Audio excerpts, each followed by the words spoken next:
So ayun guys, magandang araw guys. So ngayon, yung nahuli kahapon na maraming isdang banak. So check natin kung gaano karami siya kapag natuyo. Siguro yung sariwa siya, hindi naman kasi namin tinimbang or kinilo kagabi yung mga nahuling banak na marami. So calculation, siguro mga kulang-kulang 100 kilos or 80 kilos. So ganun.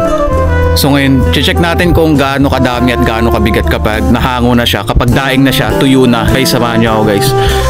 Hanguin muna natin dun sa bilaran. And then tapos kiluhin natin kung ilang kilo ang aabutin. Ito siya guys. Yan. Daing banak. So ganyan karami mga dinadaing namin. Kapag maganda yung pahuli, hindi naman at all times maganda yung huli ng isda. Ganun kasi kapag nakikipagsapalaran, ganun kapag nakatira ka sa isang isla na ang hanap buhay mo ay pakikipagsapalaran.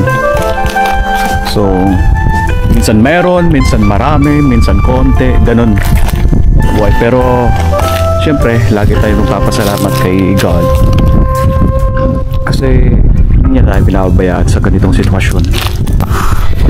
Medyo sapalaran din talaga or medyo mahirap din kapag nagba-vlog ka mag-isa, di ba? Sa'yo lahat, yung paghawak ng camera, lahat sa'yo. So naisip ko na bumili ng head strap guys.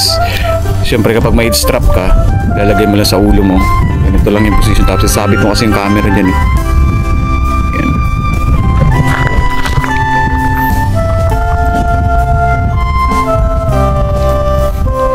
Ganyan lang siya guys, tapos nakasabit yung camera. Ayan, dyan yung camera. So kapag nakasabit ng ganyan, syempre may magagawa ka pa. Marami pang magagawa. So ganun diskarte lang talaga sa mga katulad ko na sa solo vlog. Lalong lalo kapag nasa lugar kang ganito, medyo mahirap mag solo vlog. Pero okay lang, para-paraan lang talaga kapag gusto mo eh, di ba? Kaya ako naman kasi syempre gusto ko tong ginagawa ko, para-paraan lang. So pag naka-head strap ka, may marami ka pang magagawa. Kasi syempre mag-head strap muna tayo bago natin ituloy yung pag-kolekta ng daing. Syempre kiluhin natin para malaman natin kung gaano kabigat at gaano karami talaga yung finished product ng nahuli natin ng ganong kadami. So yung nakita nyo sa unang video na marami kami tinanggal at dinaing. So ito na yun. So wait nyo lang guys. Sarap nito guys, favorite ko itong daing na to. Linamnam kasi ng lasa na ito, yung lalo sa may bandang tiyan, parang may kusang lumalabas na langis, sariling langis ng banak. Sarap lang dito. Alam nyo, sobrang tagal ko sa Manila, 15 years. Ano yun guys, sobrang yun, parang sobrang nakaka-stress na nakakapagod yung alayom sa family mo, diba? Minsan anxiety nangyayari talaga. Ano lang talaga yung kahit na sanay ka na, minsan nangyayari pa rin talaga na hindi mo maiwasan na malungkot talaga. Ganun talagang buhay. Tapos ito yung pagbalik ko dito guys, nandito na ako sa Palawan. Pinaka-purpose ko dito guys is ayun, alalayan sila mama at papa kasi they are getting older and I have to, kasi syempre ako lang, wala pa naman akong family, wala pa akong asawa. So parang yun natitirang buhay ko guys, parang dedication ko na lang sa mga magulang ko na naghirap ng sobra nung kami ng mga maliliit pa at nag-aaral pa ng elementary, high school. Siyempre utang na loob ko to sa kanila, yung buhay ko, kaya binabalik ko lang. So siyempre marami akong mga kaibigan, classmates, nagsasabi, "Uy, ba't di ka pa nag-aasawa, ang tanda mo?"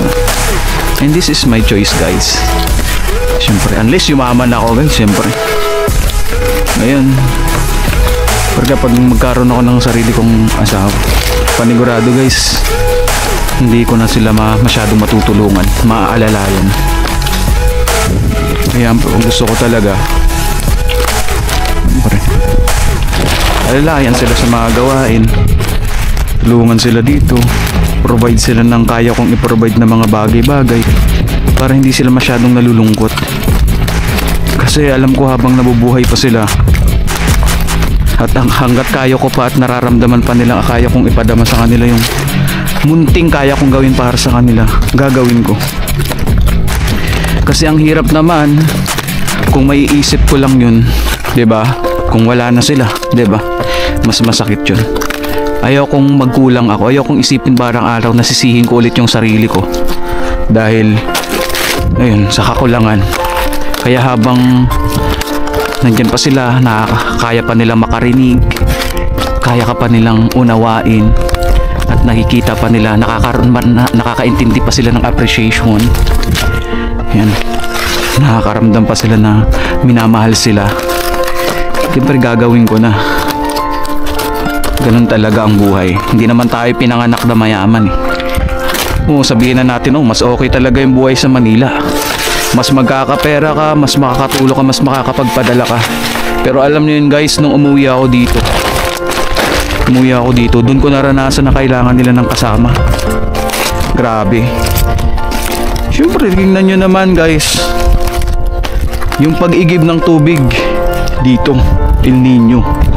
Pag-igib ng tubig pa lang, laking ginhawa na sa kanila. Yung makikita ko silang hindi na nila gagawin yung mga dapat na ginagawa nila dahil nandito na ako. Ayun, nakikita ko silang mas nakakapagpahinga na kumpara sa dati na halos pagdating nila galing ng laot, mag-asawa sila, dadaing muna pagkatapos nila dun palang magsasaing o mag-iigib, 'di ba? So ginagawa ko na ibang bagay na yun. Ito, katulad nito na lang ng ginagawa ko na to, hindi na nila to tatrabahuhin, 'di ba? Ako na. So pag uwi nila, yung kunting gawain na lang. So ganun talaga. Kaya sa mga anak na nandyan, habang ito lang masapayo ko, habang nakakaramdam pa ng pagmamahal at habang nabubuhay pa, malakas pa yung mga magulang ninyo, ipadama nyo sa munting bagay na kaya nyo magawa para sa kanila. Hindi naman karera sa mundo eh. Anin mo nga yung halaga ng pera, laki ng pera mo, kung hindi mo naman kayang alagaan ng mga magulang mo. Yung parang, 'di ba, iniisip ko yung malaki sahod ko sa Manila. Nagpapadala ako dito pero gasim na hirap pa rin yung nararamdaman nila. Kasi itong mga tao na to, itong mga magulang ko na to guys, hindi to tumitigil sa pangingisda.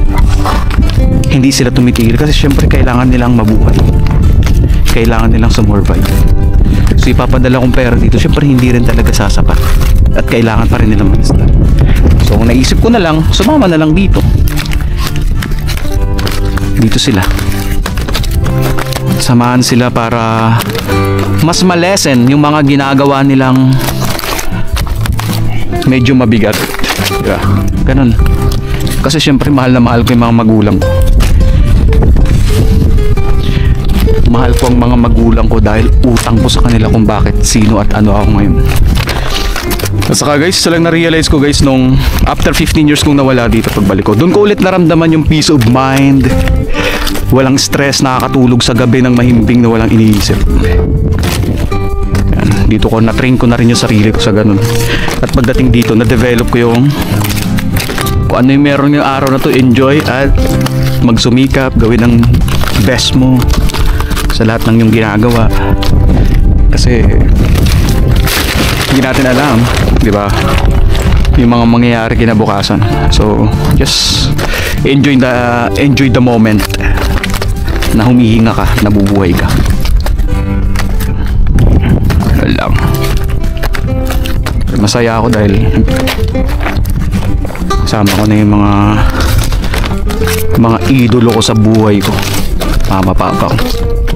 Kaya syempre sa mga kabataan na nandyan, buhay pa yung mga magulang ninyo, padama nyo yung munting magagawa nyo para sa kanila habang nabubuhay pa sila. Yun yung pinaka the best feelings in the world. masasabi ko sa inyo. Huwag niyong maisip na ipadama yung pagmamahal na gusto niyong ipadama sa kanila kung wala na sila. Ang pagpapadama ng pagmamahal, guys, sa totoo lang, hindi sa salitang mahal ko kayo mama papa. Hindi. Action speaks louder than words, guys. Tandaan niyo yun. Kaya gumawa kayo ng paraan. Hindi mo naman kailangang sabihin sa isang tao na mahal mo siya na wala ka namang ginagawa para sa kanila. 'Di ba? Pag sinabi mong mahal mo sila, do something. Show to them. 'Di ba? Kita natin, padama natin na mahal natin sila. Yung mararamdaman nila, hindi yung naririnig lang nila. Magkaiba kasi yun. Maganda yung nararamdaman nila. Ako kasi ganito ako mag-show ng pagmamahal kasi hindi naman ako expressive eh. Hindi ako masyado nagsasabi, oh mahal ko yung mga magulang ko, ganito ganun in person. Sasabihan ko sila, oh mahal ko mga magulang ko. No? Hindi ko sinasabi yan. Gumagawa ako ng mga bagay na alam kong may nagpapakita ako ng pagmamahal sa kanila. Kunwari, ganito yung mga bagay na i-lessen yung mga trabaho nila. Mga ganyan. Ganun, guys. Hindi yung, uy, mama, papa, I love you. Ano yun? Mahal mo sila, tapos napapabayaan nyo naman. Hindi nyo malang binibisita. Di ba?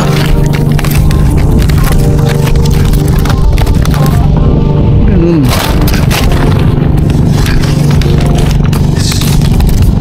Gawa tayo ng paraan para maramdaman nila na mahal natin sila. Hindi yung sinasabi natin na mahal natin sila, hindi naman natin napapadama. 14 kilos, guys, isang sako.